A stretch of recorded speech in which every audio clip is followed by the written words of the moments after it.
Hi everyone. Hope everyone's doing okay. Having a good week so far. Yeah, I'll just kind of jump straight into our first discussion. Yeah, so describing my family experience in the same way that we saw in chapter one. Um, I feel okay. My family. Okay, I was born in a Christian household. Yeah, my parents were very religious, and that's just the way that I was brought up as well as church every Sunday. We were very involved. Like when I was old enough, like around 8 years old, I was going to church camp every summer, and eventually I was doing like life groups and young adult groups and stuff like that. Um, and down the road, mission trips as well. Um, so yeah, Christianity has always been like a really big part of my family. That's always been, um, just like I don't want to say, I definitely don't want to say forced because it never truly felt that way. It was just like a given, like this is the way we are. I really didn't really know any other way.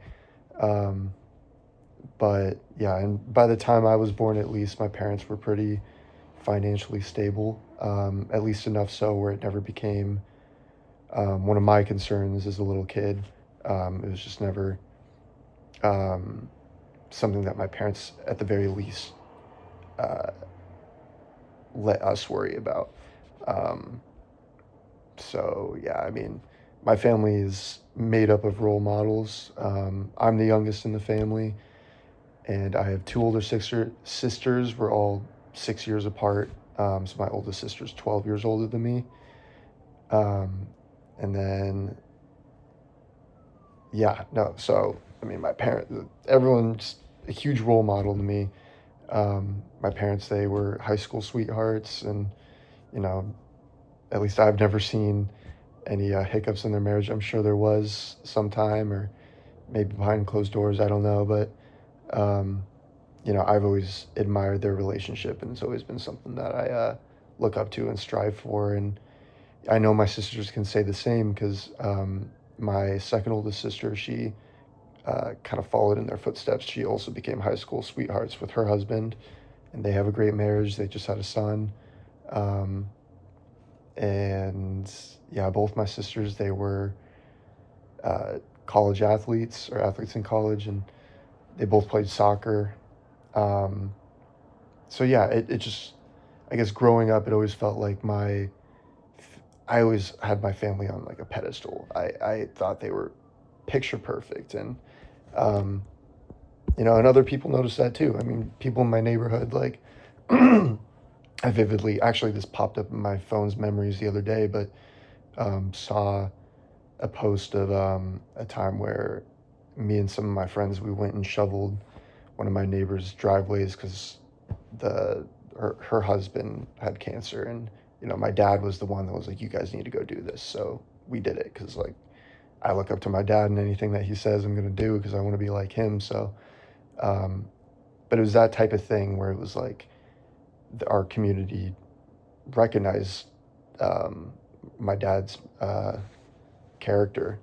And yeah, so it always felt like these were amazing people, and in a way that kind of uh, it just felt like really big shoes to fill. And that was always my biggest struggle, is like, looking in, picture perfect family, how could anything ever go wrong?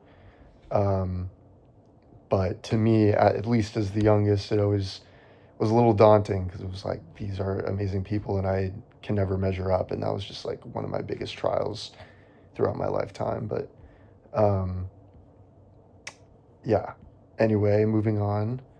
Um, for some of the personal characteristics and orientations um, of effective family practitioners, some of the ones that I feel like will come naturally to me are there were three that stood out to me, and I wrote down acceptance, interest, and caring.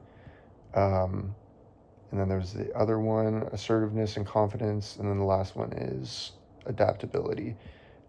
Those I feel like come pretty naturally to me. I feel like I am a very accepting person. I'm very good about showing interest and being caring. I consider myself a pretty big empath.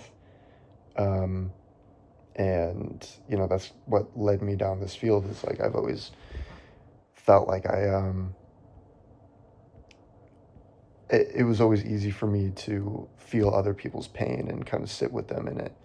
Um, yeah. So, and assertiveness and confidence, that's not one that I always used to have, actually, especially describing what I just said about the fear of like filling in these big shoes.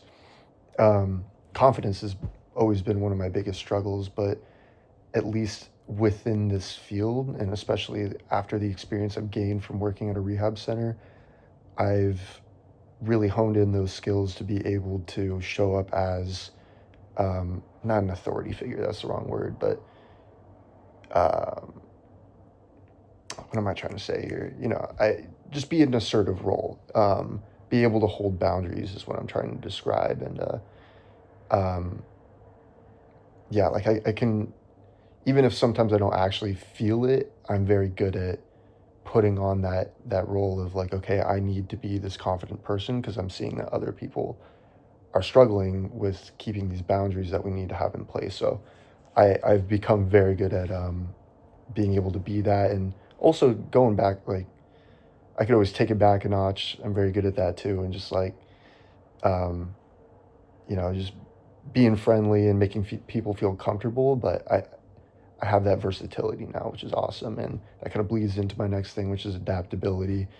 I feel like that also comes very naturally to me. I feel like I've always been, um, I guess, a jack of all trades. It's the only word that comes to my mind right now, but um, yeah, I've always felt like I've had uh, the ability to read the room and kind of fit that role that I'm supposed to fit in.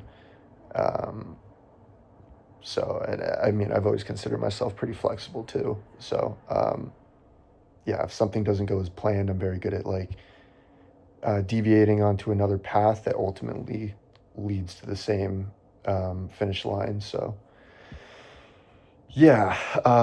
And then lastly, for the ones that we think are going to be more challenging, I put working in patterns and holism.